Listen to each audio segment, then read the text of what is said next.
Director Wray, I want to come to you on this question that I raised earlier. As I said, Iranian Shahed drones were captured in Ukraine, dismantled, and turned out to have Western components. And this was not secret military tech.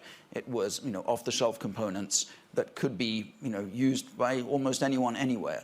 So as you think about the legal frameworks, about supply chains, about export controls, maybe, as you think about how to promote the use of technology for civilian purposes, for economic development, whilst also being conscious of the risks that can happen if it gets into the wrong hands, in this extremely globalized world, how do we even think about trying to prevent that kind of use of technology in a conflict?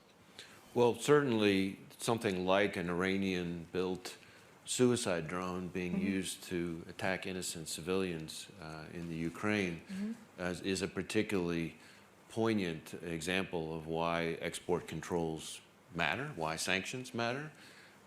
We take very seriously our obligation to try to protect businesses and innovation from all the threats that they face, but by the same token, we do need businesses to ask responsible questions of potential customers so that they can ensure that their technology is not being used in horrific and irresponsible ways. And so I think that's where the export control regime is designed to help strike that balance to protect innovation for all the positive things that the technologies can be used for, but also to try to guard against, really in this case, catastrophic consequences.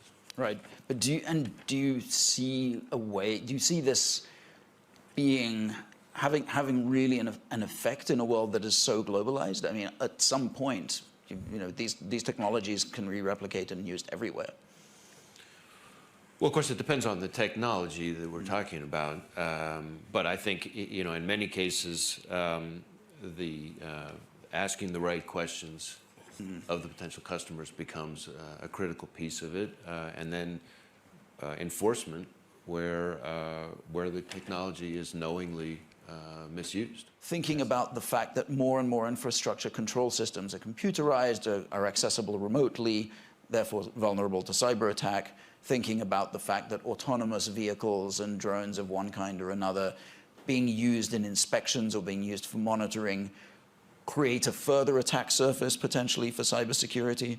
So when you think of all of those things together, Director, does it make you feel like U.S. infrastructure specifically, or infrastructure in general, is becoming more vulnerable or less vulnerable? Are we getting better at anticipating these threats, or are they multiplying? And how do we think about ensuring that security in the future? Yes. I mean, I think on the one hand, the attack surface, as you say, is significantly broadening. The range of attack methods is significantly increasing, both in quantity and quality.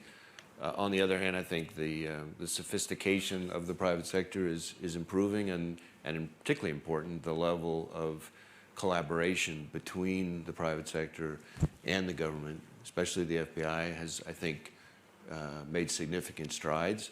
We are focused, looking at cyber attacks, looking at what's happening in the Ukraine.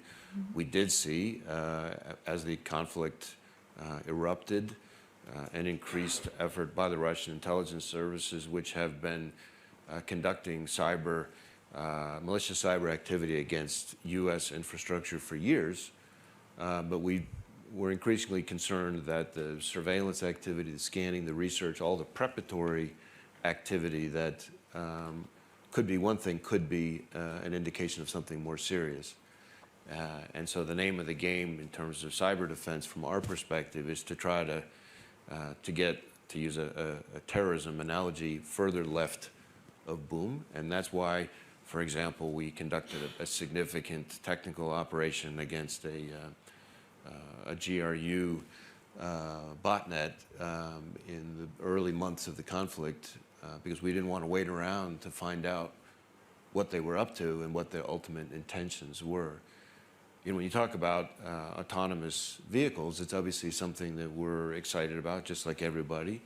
But there are harms that we have to guard against that are more than just the obvious. One of them is the danger that there could be ways to confuse or distort the algorithms to cause physical harm. So I'm thinking about a story I heard not that long ago about the researchers who were able to trick a self-driving car's algorithm by essentially putting a piece of black tape over a stop sign and cause the car to accelerate by 50 miles an hour or something. You know, it's a simple example, but it shows kind of some of the harms we have to guard against.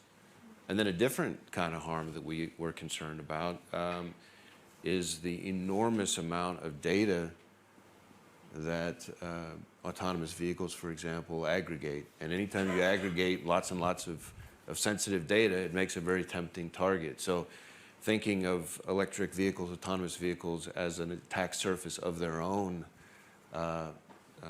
not just in terms of destructive ability, but in terms of the data that it aggregates and the harms that could come from that is something that is very much on our mind. Yeah. Director Wray, do you share this optimistic viewpoint about the potential?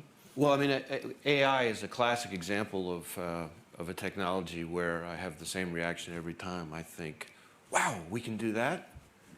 And then you're and like, then I think, oh God, we can do that. They can do that. And so when it comes to AI, you know, I am and we are deeply concerned, for example, about the Chinese government's AI program, which doesn't share the values, I think, reflected up here on this panel or in this room. You know, the Chinese government has a bigger hacking program than any other nation in the world, and their AI program is not constrained by the rule of law, is built on top of the massive troves of intellectual property and sensitive data that they've stolen over the years, and will be used, unless checked, to advance that same hacking program, to advance that same intellectual property theft, to advance the repression that occurs not just back home in mainland China, but increasingly is a product that they export around the world. And so that's something we're deeply concerned about, and I think everyone here should be deeply concerned about. Yeah. Matthew, for you, I mean, it feels like AI is the classic double-edged sword when it comes to cybersecurity. Both gives you new ways to look for patterns of potential threats, but also it gives bad actors a way to look for weaknesses.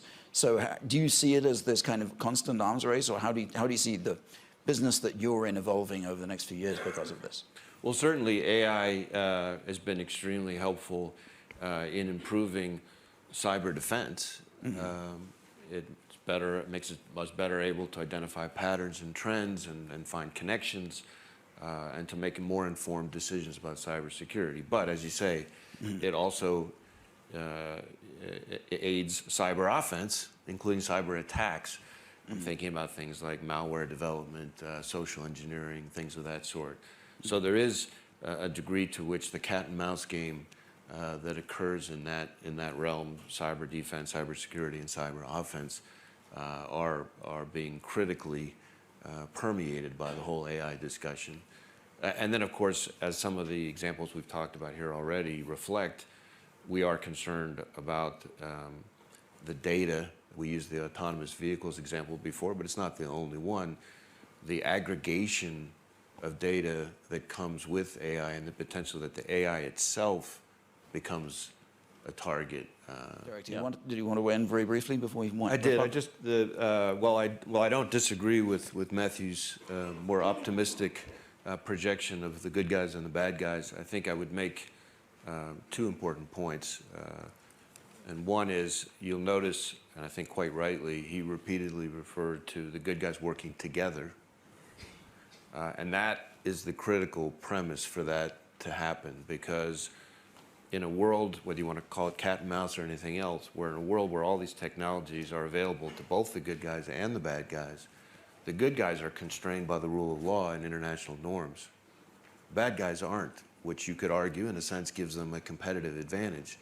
The competitive advantage the good guys have is that, for all the reasons Matthew said, when we're all working together, then they're no match.